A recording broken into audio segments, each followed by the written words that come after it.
ராணிப்பேட்டை மாவட்டம் பனப்பாக்கம் சிப்காட் தொழிற்பேட்டையில் Jaguar Land Rover car உற்பத்தியை முதலமைச்சர் மு க ஸ்டாலின் தொடங்கி வைத்து பார்வையிடுகிறார். அதனை நேரலையில் பார்க்கலாம். Now arrive at the proud and historic moment, the first car produced from this plant, beginning a new journey. A honorable Chief Minister has ride the first car, Range Rover Evoque now.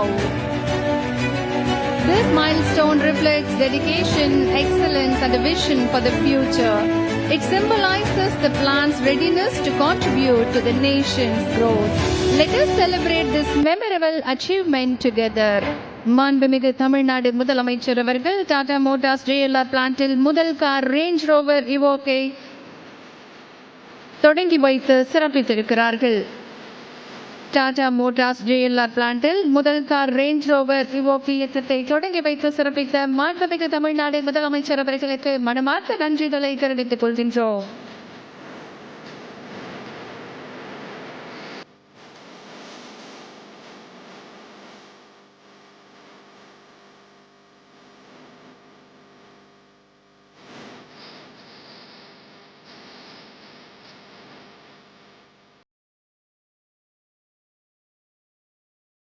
மாண்புமிகு தமிழ்நாடு முதலமைச்சர் அவர்கள் Tata Motors JLR பிளான்ட்டில் முதல் car range rover இவோக்கை தானே இயக்கி இன்றைக்கு தொடங்கி வைத்து சிறப்பித்திருக்கிறார்கள். Tata Motors JLR பிளான்ட்டில் முதல் கார் ரேஞ்ச் ரோவர் இவோக்கை தொடங்கி வைத்து சிறப்பித்த மாண்புமிகு தமிழ்நாடு முதலமைச்சர் அவர்களுக்கு மீண்டும் ஒரு முறை மனமார்ந்த நன்றிகளை தெரிவித்துக் கொள்கின்றோம். கூடுதல் விவரங்களை நம்முடைய சிறப்பு செய்தியாளர் அபினேஷிடம் கேட்கலாம். அபினேஷ், முதலமைச்சர் காரை இயக்கி பார்த்து அந்த உற்பத்தியை தொடங்கி வைத்திருக்கிறார். விவரங்களை பதிவு செய்யுங்கள். முதலமைச்சர் மு க ஸ்டாலின் ராணிப்பேட்டை மாவட்டத்தில் அமைக்கப்பட்டிருக்கூடிய டாடா நிறுவனத்தினுடைய ஜாகுவார் ரேஞ்ச் ரோவர் கார் உற்பத்தி தொழிற்சாலையை முதலமைச்சர் மு க ஸ்டாலின் இன்று தொடங்கி வைத்திருக்கிறார். குறிப்பாக கடந்த 2024ஆம் ஆண்டு மார்ச் மாதம் அடிக்கல் நாட்டப்பட்டு 16 மாதங்களில் அந்த முழுவதுமாக அந்த கார் தொழிற்சாலையுடைய கட்டுமான பணிகள் நிறைவு பெற்று இன்றைக்கு முதலமைச்சர் மு க ஸ்டாலின் அந்த நிறுவனத்தை கார் உற்பத்தி தொழிற்சாலையை தொடங்கி வைத்திருக்கிறார். அதே நேரத்தில் அந்த உற்பத்தியை தொடங்கி வைத்து ரேஞ்ச் ரோவருடைய காரை முதலமைச்சர் மு க ஸ்டாலின் இயக்கி பார்த்து அந்த உற்பத்தி தொழிற்சாலையை முதலமைச்சர் மு க ஸ்டாலின் தொடங்கி வைத்திருக்கக்கூடிய அந்த காட்சிகளை பார்க்கிறோம். ஒரு ரேஞ்ச் ரோவர் காரை முதலமைச்சர் மு க ஸ்டாலினே அந்த காரை இயக்கக்கூடிய அந்த காட்சிகளை பார்த்து வருகிறோம். நேரடியாக 9,000 கோடி ரூபாய் முதலீட்டில் நேரடியாக 5,000 பேருக்கு வேலை வாய்ப்பு கிடைக்கக்கூடிய வகையில இந்த கார் உற்பத்தி தொழிற்சாலை நிறுவனம் என்பது வடிவமைக்கப்பட்டிருக்கிறது.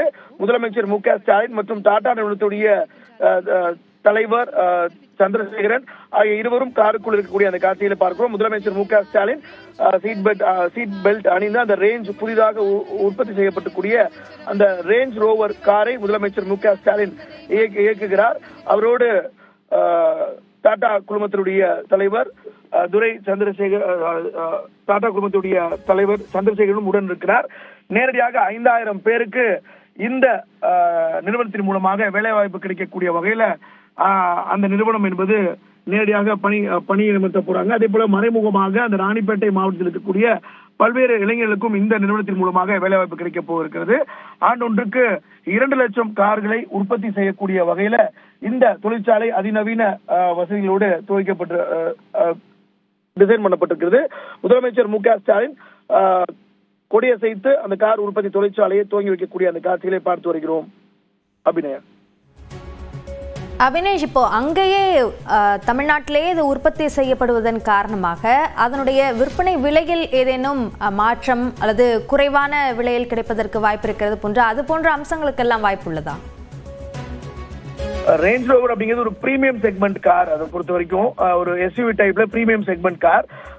பொதுவா இங்க உற்பத்தி செய்து அதை இம்போர்ட் பண்றதுக்கான வாய்ப்பும் அதிகமா இருக்குது. அப்படி இங்க உற்பத்தி செய்யும் போது நேரடியாக வேலை வாய்ப்பு அதிக அளவுல கிடைக்கும். அதே போல கார் உற்பத்தி தமிழ்நாட்டிலே கிடைப்பதன் மூலமாக சில சப்சிடிஸ் தமிழ்நாட்டு வாகன வாங்குறவங்களுக்கும் ஒரு கொடுப்பதற்கான வாய்ப்பு இருக்கிறது. இருப்பினும் அதற்கு குறித்தான ஒரு அதிகாரப்பூர்வ தகவலை இதுவரை டாடா குழும நிறுவனம் இதுவரை அறிவிக்கவில்லை. இந்த நிகழ்வுக்கு பிறகு இந்த நிகழ்ச்சியில பேசக்கூடிய டாடா குழும அதிகாரிகள் இது தொடர்பாக பேச இருக்கிறாங்க. இங்கு உற்பத்தி எவ்வளவு கார்கள் ஆண்டொன்றுக்கு இங்கு உற்பத்தி செய்யப்படுகிறது, அது எந்த நாடுகளுக்கெல்லாம் அல்லது எந்த மாநிலங்களுக்கெல்லாம் இம்போர்ட் பண்ண இருக்காங்க அப்படிங்கிற ஒரு முழு விவரங்களையும் இந்த நிகழ்வுக்கு பிறகு அவங்க கொடுக்க இருக்கிறாங்க. இந்த ராணிப்பேட்டையை பொறுத்தவரை, ராணிப்பேட்டையில டாடா நிறுவனத்தை பொறுத்தவரை இங்க இந்த ரேஞ்ச் ரோவர்னு சொல்லக்கூடிய ஒரு பிரீமியம் செக்மெண்ட் கார் உற்பத்தி செய்ய திட்டமிட்டிருக்கிறாங்க. அந்த அளவுல இந்த கார் நிறுவனம் என்பது தற்போது துவங்கி வைக்கப்பட்டிருக்கிறது. அபிநயா, விரிவான விவரங்களுக்கு நன்றி அபினேஷ்.